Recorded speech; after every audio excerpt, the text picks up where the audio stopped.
Terima kasih, Safira. Pemerintah kini telah mengeluarkan peraturan khusus terkait pendanaan dan pengelolaan anggaran dalam rangka persiapan pembangunan dan pemindahan ibu kota negara yang tercantum dalam Peraturan Pemerintah Nomor 17 Tahun 2022.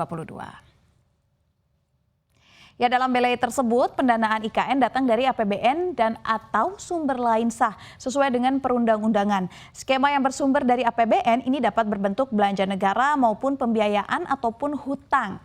Selain APBN bisa juga dapat dari SBSN yaitu Surat Berharga Syariah Negara atau SUN, Surat Utang Negara. Selain itu pembiayaan lain seperti kontribusi swasta, pembiayaan kreatif dan pajak khusus Ibu Kota Baru bisa menambah pembiayaan berdasarkan dengan pasal 4.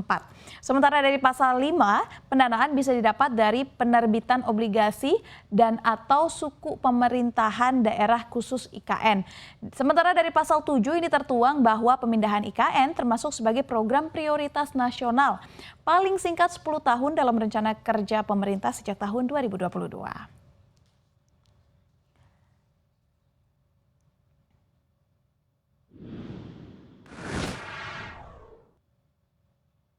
Ya, pemirsa, kita tahu ya bahwa Lebaran ini sudah lewat hampir 1 minggu, tetapi beberapa PNS dari sejumlah lembaga belum menerima THR. Kenapa ya? Ya, menurut Kementerian Keuangan terdapat masih ada PNS yang belum dibayarkan THR-nya karena belum ada surat pemerintahan, maksud kami surat perintah membayar atau SPM dari satuan kerja terkait.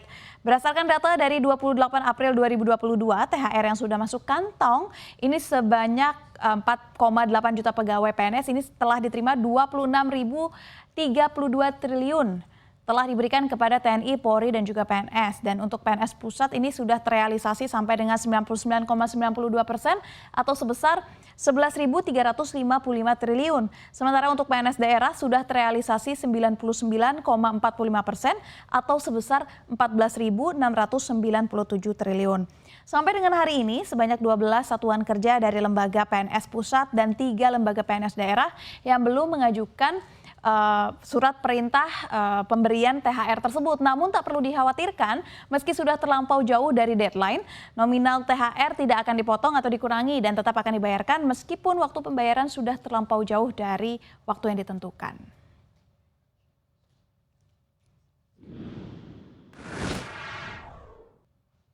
Ya pemirsa, cuti bersama Idul Fitri ini telah usai. Namun pemerintah melalui Menteri Perhubungan menyampaikan maafnya karena menganggap pelayanan mudik tahun ini belum maksimal meski pergerakan masyarakat meningkat berkali-kali lipat jika dibandingkan dengan 2 tahun ke belakang. Sejumlah kebijakan diambil pemerintah dalam rangka mengantisipasi kemacetan pada saat arus mudik 2022. Salah satunya adalah kontraflow di Tol Cikampek arah Jakarta Timur. Namun kebijakan ini justru menimbulkan kemacetan panjang di Jalan Tol Lingkar Timur hingga kepanjangan mencapai 7 km.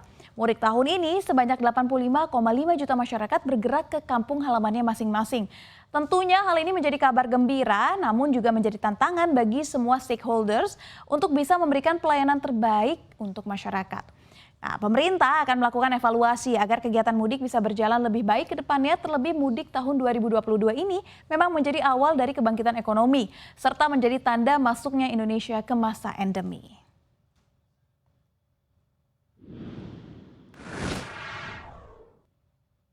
Ya, ekonomi Indonesia dipastikan sudah kembali ke level sebelum krisis pandemi COVID-19. Akan tetapi, situasi pengangguran masih pada level yang buruk. Perbaikan ekonomi nasional ini dilihat dari beberapa aspek, salah satunya adalah nilai domestik bruto.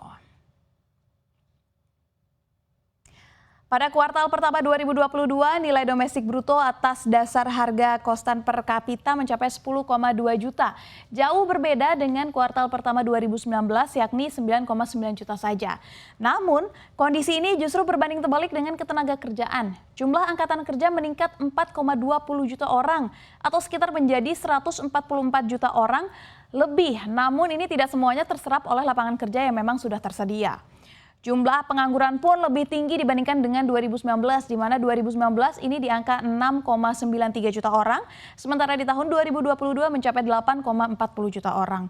Sehingga dapat dikatakan ekonomi memang bergerak membaik, namun sampai dengan Februari 2022, kondisi tenaga kerja belum dapat dikatakan sepenuhnya pulih seperti sebelum COVID-19. Tentu masih diperlukan upaya dalam meningkatkan penyerapan tenaga kerja pasca pandemi COVID-19.